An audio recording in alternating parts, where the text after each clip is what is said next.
इस बार का आईपीएल अब तक का सबसे ड्रामेटिक सीजन होने वाला है।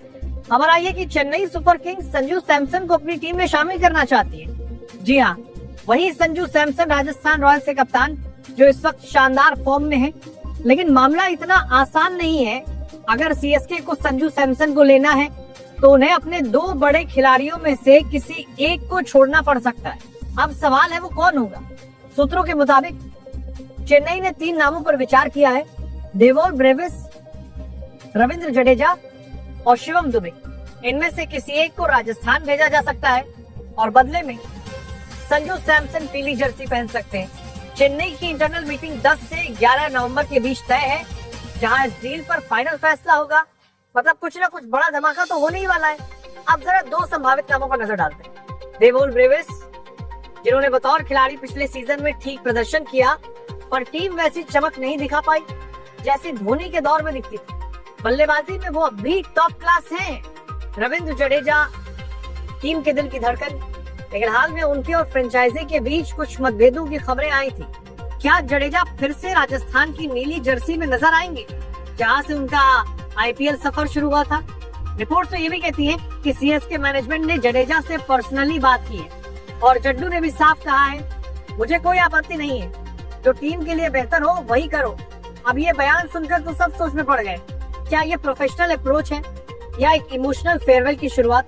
शिवम दुबे, मिडिल ऑर्डर का पावर हाउस, शानदार फॉर्म में है और अगर उन्हें ट्रेड किया जाता है तो सीएसके को पैसों और पर्स स्पेस दोनों में फायदा मिलेगा। पैसों की बात करें तो संजू सैमसन और जडेजा दोनों की कीमत लगभग 18 करोड़ है, इसलिए डील बैलेंस लगती है।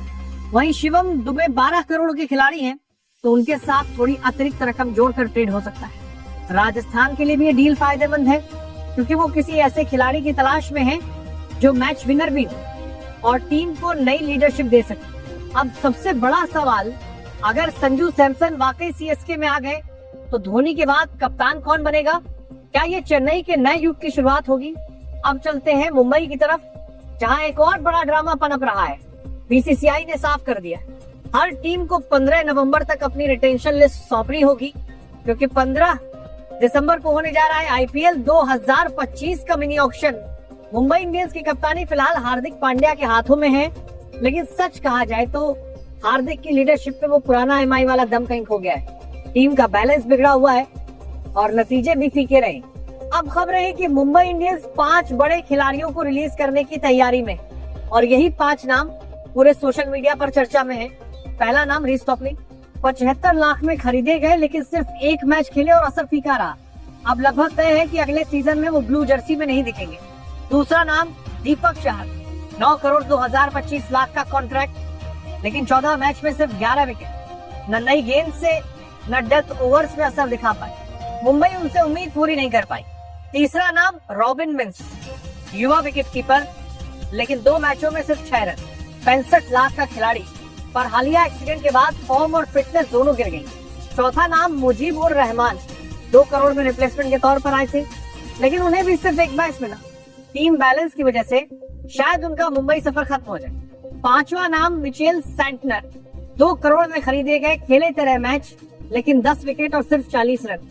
टीम ने उन्हें ट्रम्प कार्ड माना था, पर असर उम्मीदों से बहुत कम रहा। इन 5 के अलावा कुछ और नाम भी हो सकते हैं, लेकिन अभी सबसे ज्यादा चर्चा इन्हीं पर है। अब बात करते हैं रोहित शर्मा की। जब से अभिषेक नायर केकेआर के हेड कोच बने हैं, जो रोहित के काफी करीब माने जाते हैं, फैंस में चर्चा थी कि शायद रोहित केकेआर की कप्तानी संभालें, लेकिन मुंबई इंडियंस ने साफ कर दिया है रोहित शर्मा मुंबई इंडियंस का हिस्सा रहेंगे। यानी अगले सीजन में भी हार्दिक पांड्या, जसप्रीत बुमराह, सूर्यकुमार यादव, तिलक वर्मा और रोहित शर्मा, ये 5 कोर खिलाड़ी मुंबई के साथ ही रहेंगे। अब बस नजरें टिकी हैं 15 नवंबर पर, जब रिटेंशन लिस्ट आधिकारिक तौर पर सामने आएगी। देखना दिलचस्प होगा, क्या मुंबई सिर्फ यही 5 खिलाड़ियों को रिलीज करती है या फिर कोई चौंकाने वाला फैसला भी लेती है।